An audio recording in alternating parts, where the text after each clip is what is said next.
Can one of Pokemon's weakest types survive an insane hardcore Nuzlocke? Well, to find out, I'm playing Pokémon SHIELD using only Grass-type Pokémon. And to make things even worse, this is my very first Nuzlocke ever. As if that wasn't hard enough, I could only catch one Pokémon before each gym, along with a bunch of other brutal rules. So, with all of that in mind, hey, I'm Shedu, and can I become the champion of Galar in a grass-only hardcore Nuzlocke? We started our journey by choosing the fragile grass-type monkey, Grookey. Would our little buddy be able to handle that weight until the very end? Well, that was about to be tested in our first battle against our rival, Hop. Since he picked the water-type starter, we had a huge advantage and beat him pretty easily. But that also meant that the champion of the region and our final challenge would be waiting for us with two incredible strong fire-type Pokemon. Well, no need to worry about that just yet. We continued our journey, got our Pokédex from Sonia's lab, and now the Nuzlocke officially began. Right away on Road 2, I caught our second team member, the very important Lutad. And if you're wondering what's up with these Pokemon nicknames, don't worry, I'll explain everything at the end of the video, introduce myself, and even tell you how you can get featured too. Anyway, at the end of that road, we had to battle Hop once again. We easily defeated his Wooloo, but this time he also had a flying Rookidee. Luckily, we managed to take its specs pretty well and barely brought it down. Since only his Sobble was left, we defeated Hop without too much trouble. At least, for now. After taking a train, we got our first look at the massive wild area, where many of your future teammates could be found. But since we'd already caught a Pokemon allowed before the first gym, I keep moving forward until I reach Monotype.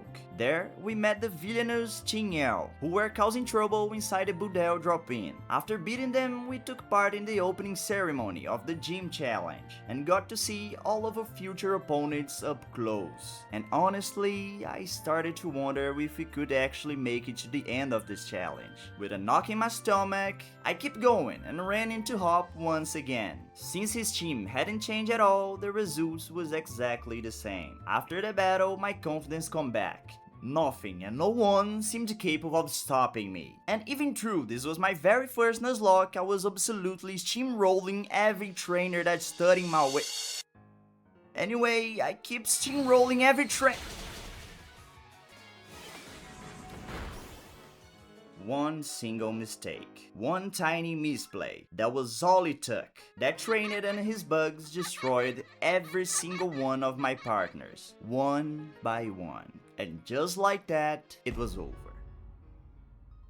Well, not yet. After all, sometimes losing is how you learn the biggest lessons. So I started over once again, picked a Grookey, and on Route 2 I caught a Lutad so I could train up before fighting Hop. But somehow the impossible happened again. A tiny little blip bug landed a nasty crit and knocked out our starter. Bro, did Game Freak secretly buff bugs types or something? What is this? Hunter x Hunter? Solo leveling? And the craziest part, there were 3 huge walls standing in our way, and these bugs weren't even supposed to be one of them. After calming down, I decided to restart. Again. And never underestimate another caterpillar for the rest of my life.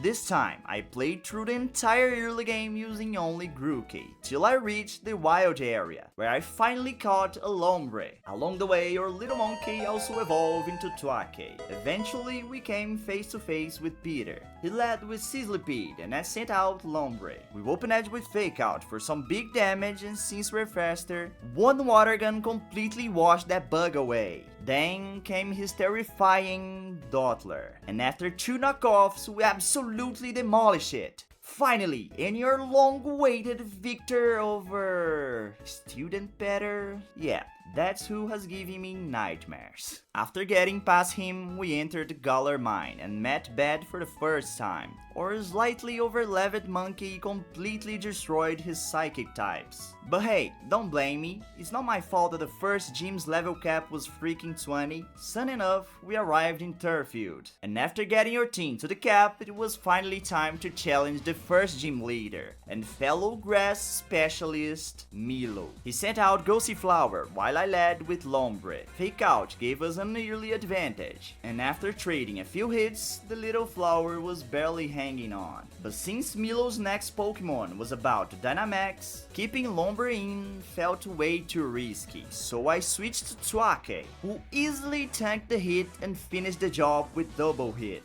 Then Eldegoss appeared, and just like that, a battle between two giants began. I fired off a Max Strike, and Milo answered with one of his own, except his did way more damage. The next turn, I hit another Max Strike and brought Eldegoss into the yellow. But then it used Max Overgrowth, and suddenly the battle was that even. I was concerned. Another Max Strike for me probably won't finish Eldegoss, but one from his own would definitely take out my starter. So I made a huge decision. I needed a hero. I switched into Lombre, who took the grass attack and he lived on 1 pixel. Maybe we still had a chance. I attacked with Fake Out and followed it up with knockoffs, but it wasn't enough. No crit, no miss, no miracle. There was simply no way out, and this time Magical Leaf took down our friend.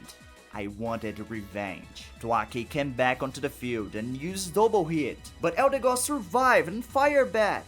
And we lived! One final attack ended the battle, but as their experience screen popped up, reality finally sank in. We had lost one of our teammates, and not just any teammate. He was the key to beating the Fire Gym. Honestly, this victory felt more like a loss. Without the only grass water Pokemon available to us, the challenge suddenly looked impossible. It felt like there was no hope. With that loss, it felt like we'd lost our reason to keep going. I think everyone felt like that at some point in their life. All we could do was keep moving forward and hope we'd find a new reason to keep going. Losing him made me realize something. I was so focused on the future that I forgot to live the present and prepare for it. So I stopped worrying about the Fire Gym. Instead, I decided to focus on what was right in front of me, at least for now. Continuing our journey and making our way through Route 5, we ran into Team Yell harassing a doctor. After saving him, he rewarded us with a bike. And with this new upgrade, getting around the wild area became way easier. While doing a raid over there, I ended up catching a tiny Bounsweet, and after gaining just 1 level, the little fruit evolved into Steenie.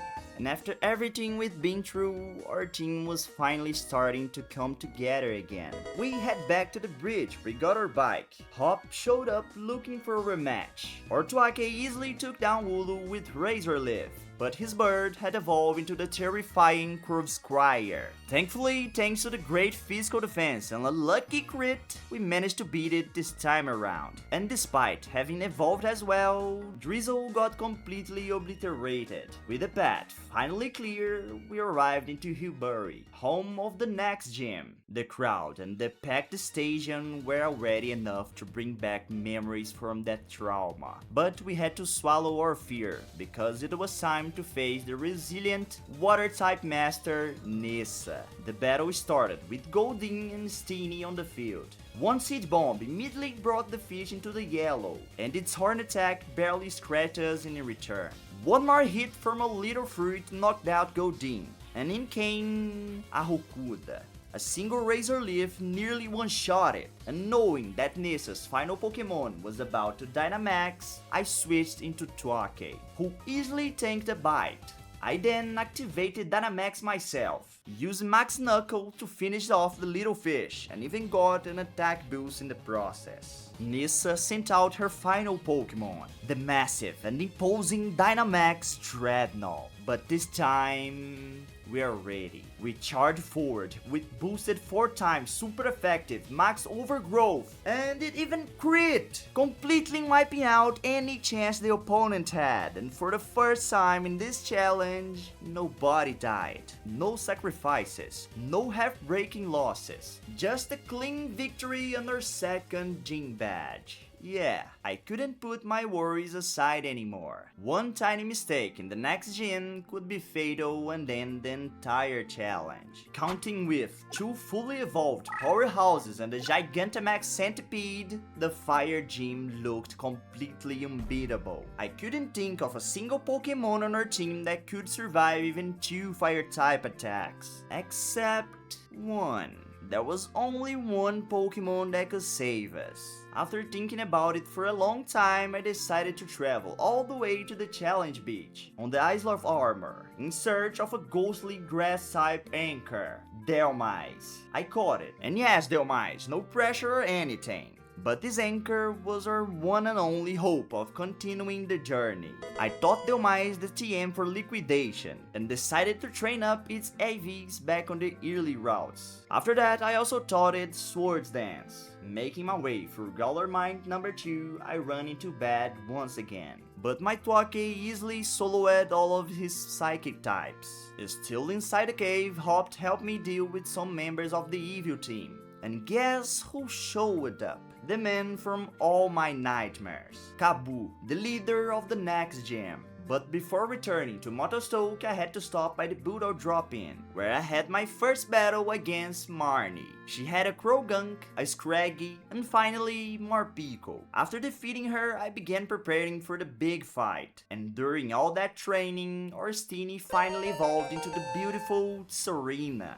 Soon enough, I was standing face to face with Kabu, with my heart racing. It was finally time to begin the most dangerous battle of the entire challenge. One single misplay and everything would be over. Ninetales and Dhelmise hit the field. The Fox immediately burned us with Will-O-Wisp, but I was ready for it. Our Lumberry activated and cured the burn instantly. I used Rapid Spin. It didn't do much damage, but it made our ghostly anchor faster. Then I clicked Swords Dance. This time we couldn't avoid getting burned, cutting our attack in half. So I had to use Swords Dance again, and somehow, miraculously, we dodged the Fire Spin, giving us an extra turn to set up once more. This time we took an Ember, and after the burn damage we were already down to half HP. Well, it was now or never. I Dynamax, putting all my faith in our ghostly anchor, and clicked Max Geyser.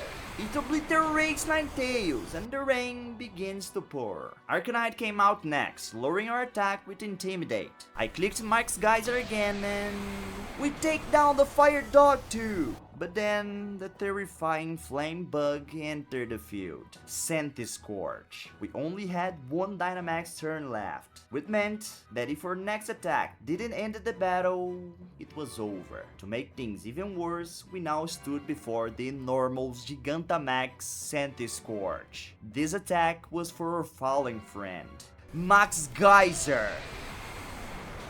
We defeated Scorch, flooding the entire stadium and earning not only your 3rd gym badge, but also a massive sense of relief. After all the planning, after all the effort, the wall that was the fire gym had finally been shattered. After taking down the fire gym, we could finally breathe a sigh of relief.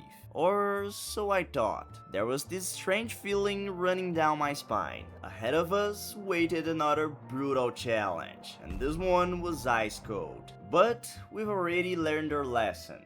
Focus on the present. So I did a few raids in the wild area and found another new teammate, a Oddish. Not long after, it evolved into Vileplume. With the second part of the wild area now unlocked, we made our way to Hammerlock, and after heading west through Route 6, we finally arrived in Stownside, where Hop was waiting for yet another battle. This time he had completely changed his team, bringing Cramorant, Toxel, Drizzle, and finally Silicobra. After some training and fixing up our movesets, the one who has once just a little monkey finally reached his peak, evolving into the awesome Rillaboom. Now it was time to challenge the local gym, led by Alistair, the Ghost-type master.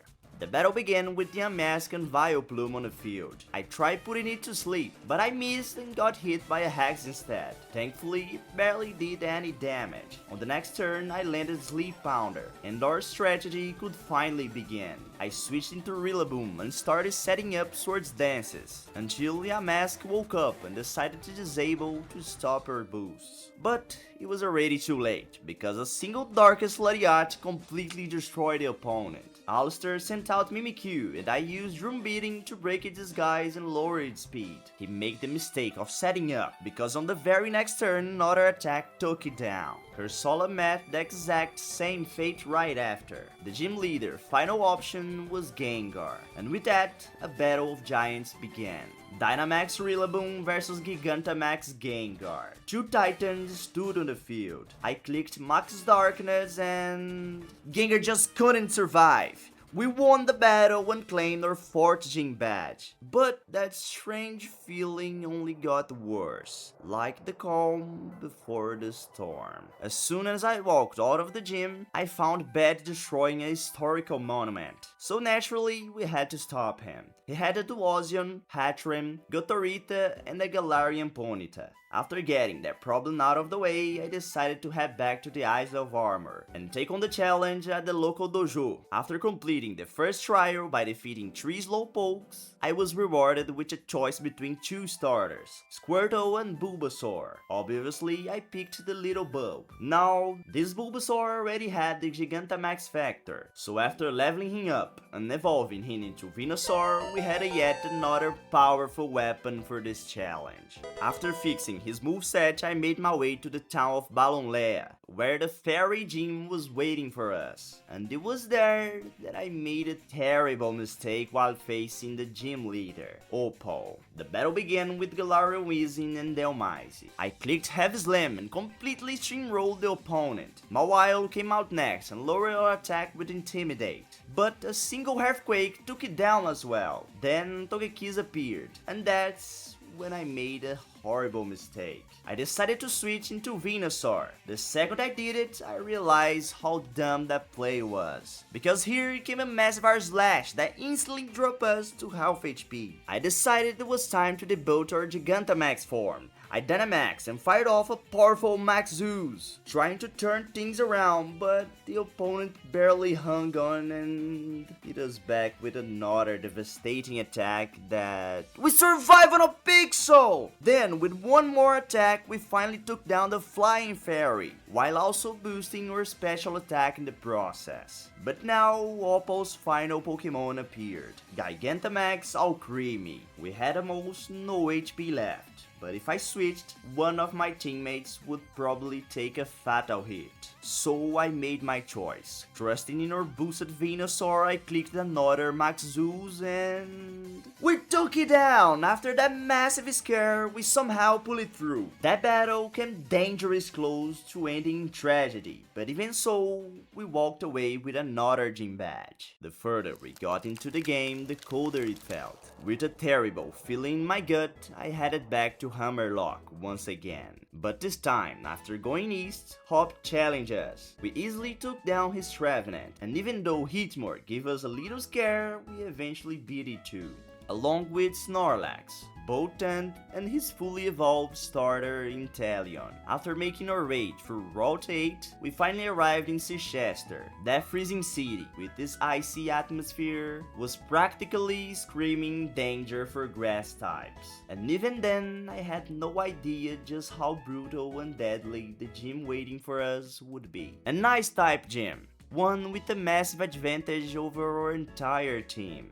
Looking at our party, it was clear that once again, we needed a hero. And while Dhelmise had done an incredible job before, something was still missing. So after a lot of thinking and studying our enemy, I decided to head back to the Road 6 and catch a little cactus, Maractus. And yes, as strange as it sounds, even if she didn't look like the hero we wanted, we were about to place the weight of this entire challenge on her shoulders. I immediately taught her the moves she needed and started training her. I also took another trip to the Isle of Armor, and this time we completed the Max Sub quest, unlocking Gigantamax for our incredibly important starter. Now, finally feeling more prepared than ever, we head into the gym. After making our raid through the obstacles, we had to battle a few trainers, and that's when the unexpected happened.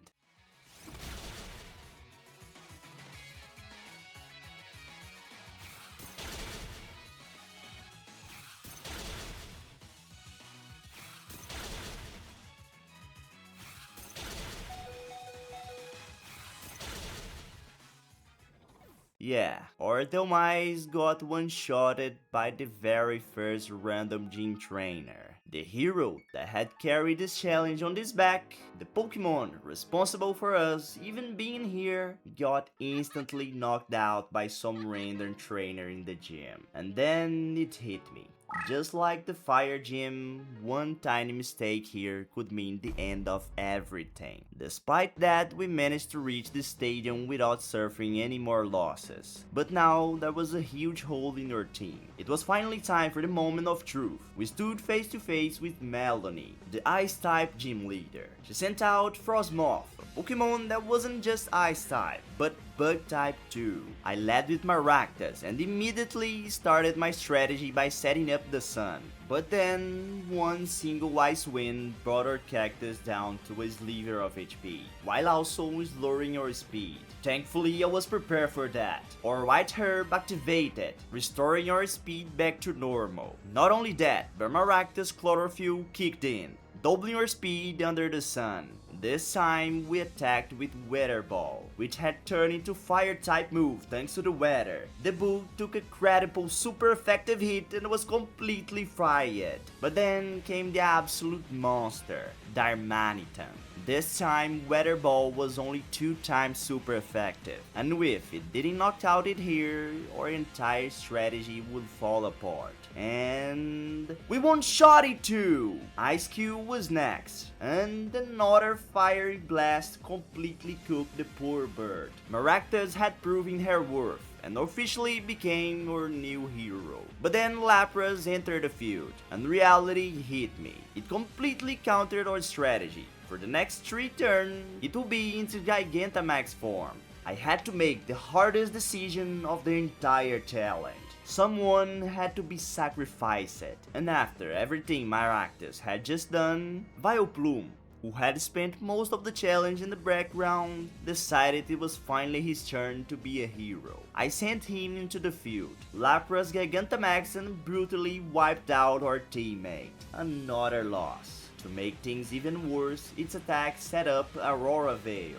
making it even harder to take down. Watching another friend fall or started couldn't just stand there. Rillaboom entered the field, filled with rage and thirst for revenge.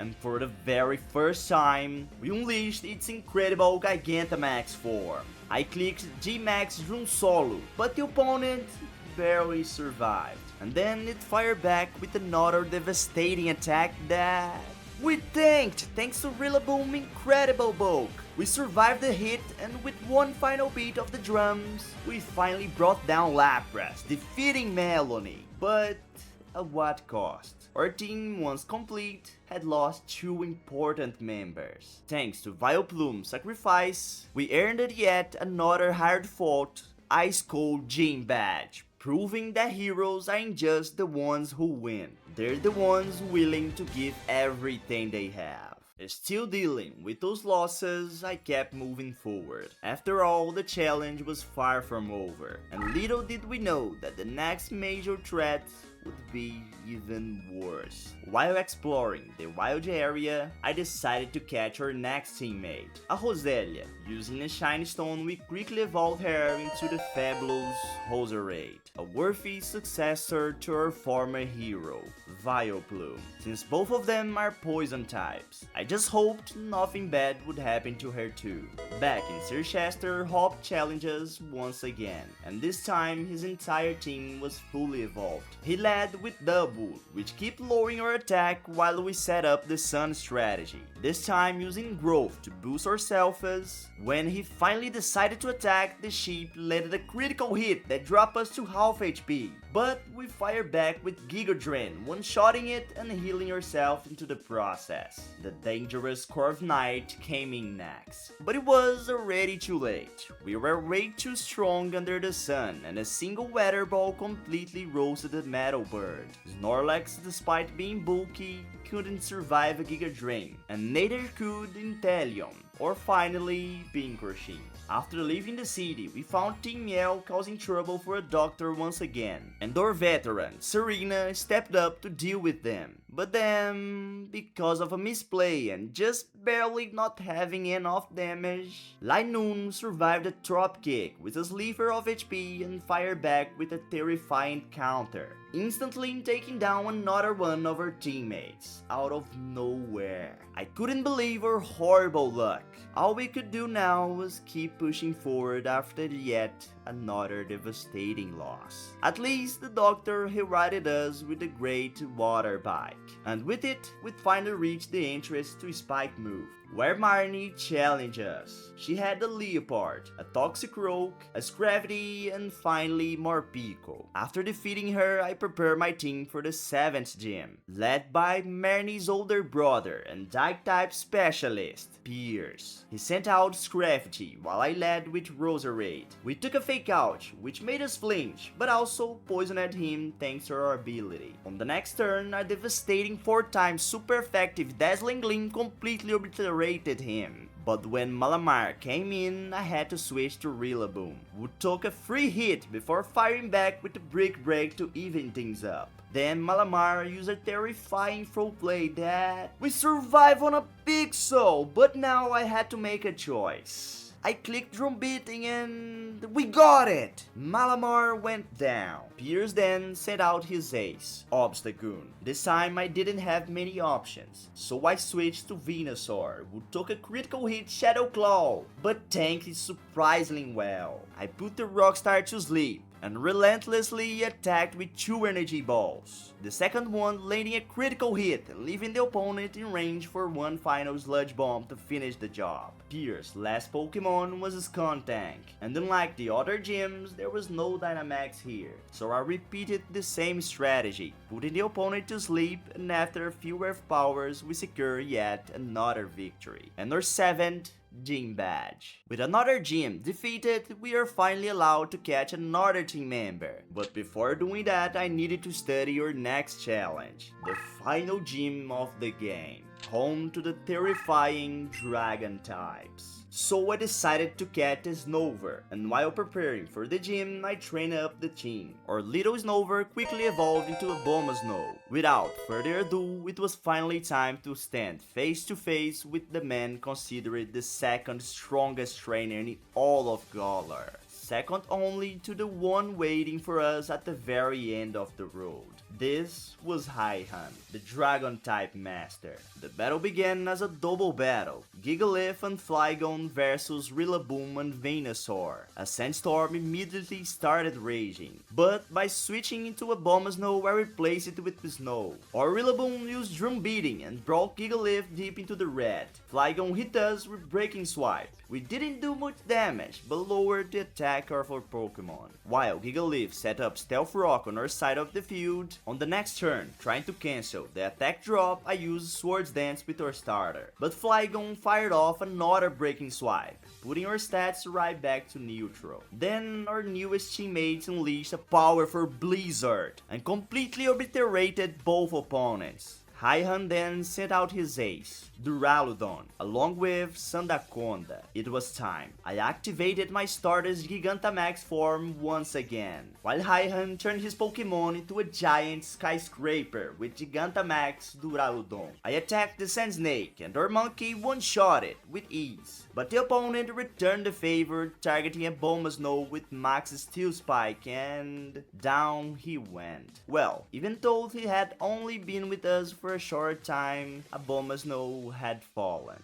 But we couldn't let his sacrifice be in vain. I sent out Venusaur. Rillaboom struck with Max Quake, bringing the giant building down to half HP. Duraludon fired back with another attack at our smaller teammate. But Venusaur is too strong, and taking advantage of the opponent's poor special defense, I attacked with Earth Power and we defeated the opponent. At long last, we claimed the final gym badge, leaving us just a few steps away from the ultimate challenge. With no more gyms left, I decided to remove the capture restrictions so we could properly prepare for the final battle. With that in mind, I headed back to the wild area to find a sturdy Ferrothorn. Not too far away, I also found a Trevenant raid, and after beating it with Rillaboom, I caught it. Our team was finally complete, and for the final preparation, I spent a long time farming raids, TMs and experience, until I was absolutely sure this was the perfect lineup.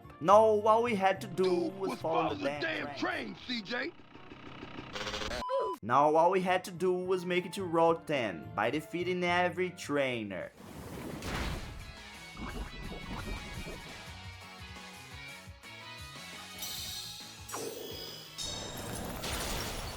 Bro, seriously? These ice types aren't going to haunt me for the rest of my life. There was no misplay, no mistake. Their Maritan just clicked one move and that was enough to destroy our perfect team. At this point, everything was going wrong. It almost felt like a bad omen for the final battle ahead. But after getting my head back into the game, I returned to the Isle of Armor, and this time caught a Tangrowth. After spending some time training him up, now this would be your final team. At least, I hope so. Without any more delays, it was finally time to participate in the Galar Cup and earn our right to challenge the champion. Our first opponent was Marnie. She led with Leopard, while I sent Rillaboom. And remember when I said our starter would carry the hopes of this entire challenge? Well, this battle was the perfect proof that our veteran Grass Gorilla did exactly that. After setting up a bunch of boosts, a single attack was enough to take down Leopard. And the same thing happened to Toxicroak, Scraffity, and even her loyal Morpeko.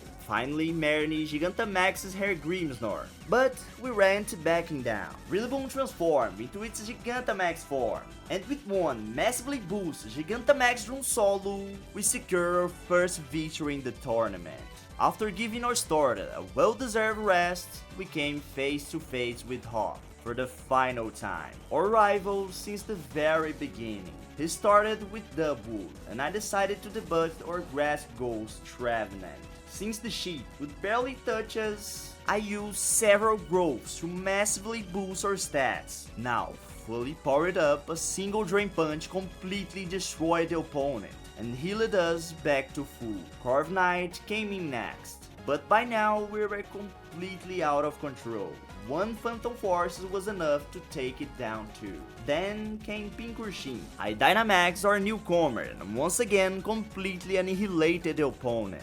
The same thing happened to Snorlax, and finally, our rival Water Starter, Gigantamax as well. It was faster and struck first with a dangerous Max Hailstorm, but thanks to our Ghost Tree's incredible defense, we tanked the hit and fired back with a finishing blow, giving us another victory in the tournament. Now in the actual story we had to solve a bunch of problems, but this video is already way too long and nothing interesting happened, so let's just skip ahead to the tournament. Bad interrupted everything for one final rematch, but our Venusaur absolutely steamrolled his team, which consisted of Mawile, Gardevoir, Galarian Rapidash, and finally Gigantamax Hatterene. That was it. We had to keep moving forward, defeating opponent after opponent, fighting every weakness and every opening, all without losing a single teammate, because Leon was so dangerous that we needed our entire team at 100%.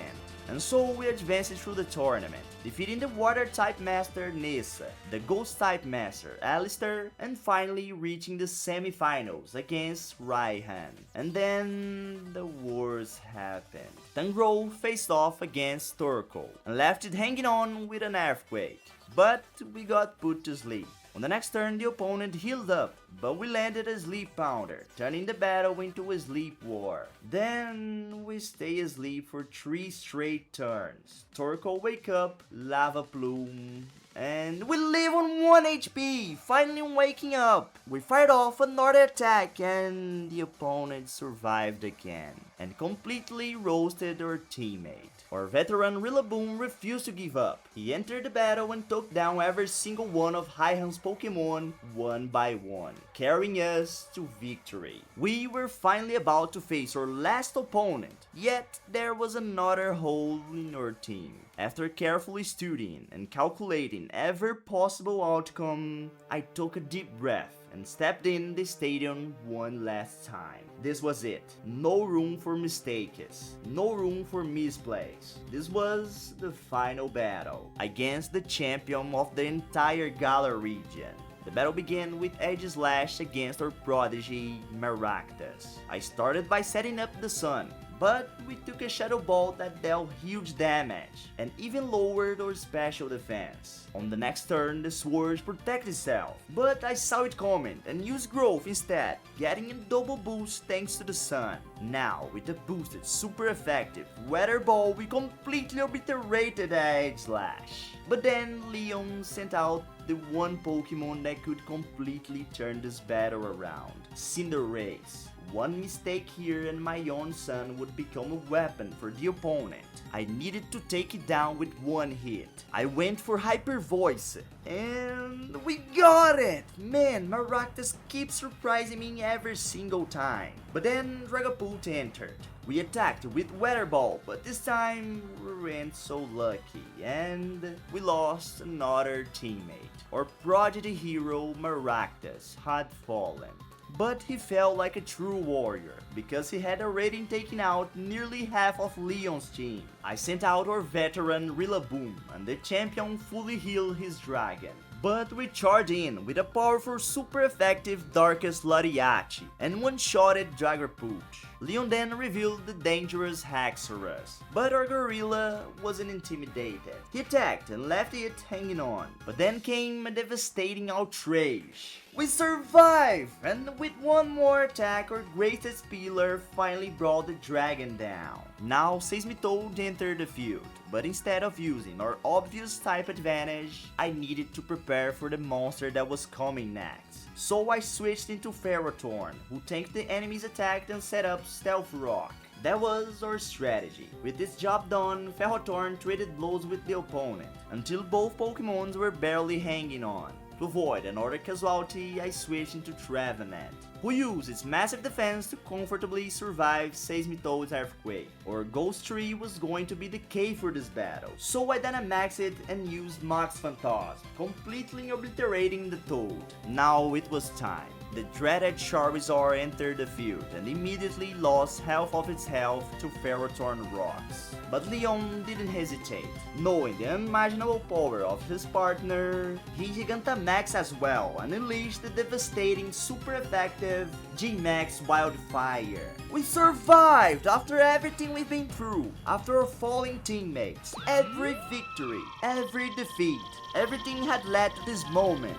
Max Rockfall crashed down upon Charizard, burying both it and Leon once and for all. And even in the middle of chaos, through all the losses and sacrifices, the grass type proved that it can bloom in any situation.